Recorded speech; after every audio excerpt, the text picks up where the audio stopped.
Bismillah, alhamdulillah, wassalatu wassalam ala rasulillah, amma ba'd. Today, inshallah ta'ala, we're going to talk about 5 ways that we can build strong habits, especially for students of knowledge. A student of knowledge who is serious about seeking knowledge, serious about being consistent in seeking knowledge, should always be looking to improve his habits and building new ones. In that way, he can be consistent in his talab al-ilm and he will reach his targets bi-idhnillahi ta'ala. Step 1 is to start small. Start with something that you can manage to do so that you won't get overwhelmed. For example, you might say, I'm going to just read this book for 15 minutes a day. I'm going to try to recite or memorize Quran for 20 minutes a day. No doubt, if somebody overburdens himself, then that habit, it won't remain. And so if you reduce the scale of that habit, then bi-idhnillahi ta'ala you can be consistent in it. And that's why the most beloved actions to Allah are those that are consistent.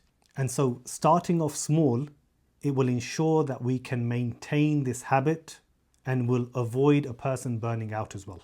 Step 2 is to try to connect your new habits to existing ones. This is known as habit stacking. What you want to try to do is something that you've already established in your life, something that you already have a routine for that you do every single day. You want to connect your new habit to that thing. So for example, you might say that after Fajr, that's when I'm going to read for 15 minutes. So you connect your new habit of reading for 15 minutes to a habit that you already have of praying Fajr. There was a research that was done that said if you add a new habit to an existing one, then it's 50% more likely that you will continue it. And it also reduces that mental load as well of trying to build a new habit.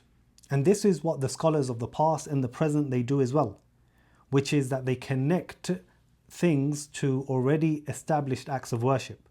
So for example, they might have lessons straight after Fajr or after other prayer times. So what I would advise is to use the end of a specific salah as a trigger to fulfill that target, that new habit that you are trying to achieve. Step number 3 is to set yourself a reminder. Use some type of visual aid to help you to remember and to prompt you to do that habit. That could be as simple as placing certain books on your desk for that day. It could be making sure you pick up that book to take it with you to the masjid because after you pray, you're going to read that book. Even a simple reminder like a sticky note or a phone reminder, this will ensure that you continuously perform that habit. An example of this is the adhan. Yani as soon as we hear the adhan, that's a reminder for us to go and pray. So somebody can, for example, use the adhan as a reminder. That when the adhan goes for the prayer, that's when I'm going to immediately go to the masjid and I'm going to recite my Quran. I'm going to memorize my Quran for 15-20 minutes. Step number 4 is to try to track your progress. Try to keep a habit tracker. That could be in the form of a notebook or that could be in the form of an app. There are many apps that a person can use to track their habits. There was a research done at a university that said that if you monitor, that those who monitor their progress are 42% more likely to continue their habit. Tracking your habits is a form of self-accountability.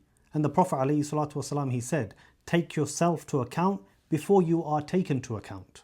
And so if you are seeing progress, this is going to build your motivation and it will help you to maintain that habit. Step number 5 is to anticipate any obstacles along the way. There are going to be certain setbacks. There may be distractions that stop your consistency. Somebody might approach you in the masjid and they want to talk to you about something. And so therefore you end up missing that day. So if you miss your habit once, then inshallah ta'ala that's not a problem, so long as you get back on track immediately. There was some research done that said if you miss the habit for one day, then there's a 10% chance that you will stop the habit. If you miss it for 2 days in a row, then there's a 40% chance that you will stop the habit. And if you do it more than that, then it's likely that you've broken that habit.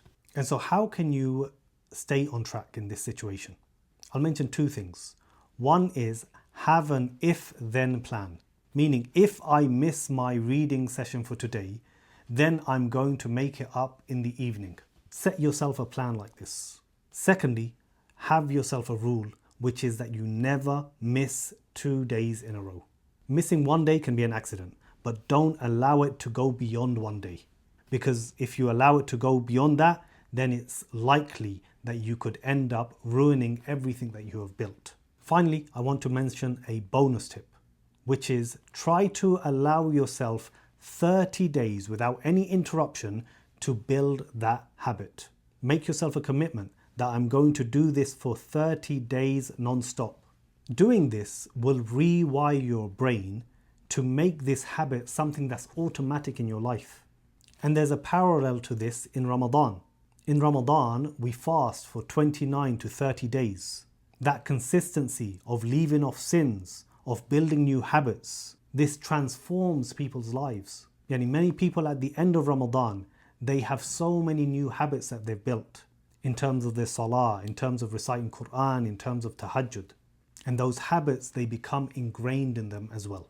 So inshallah ta'ala, these 5 steps and the bonus step that we've mentioned as well, inshallah ta'ala, these will help students of knowledge to build solid, firm habits in their lives, habits in terms of seeking knowledge, habits in terms of acts of worship as well.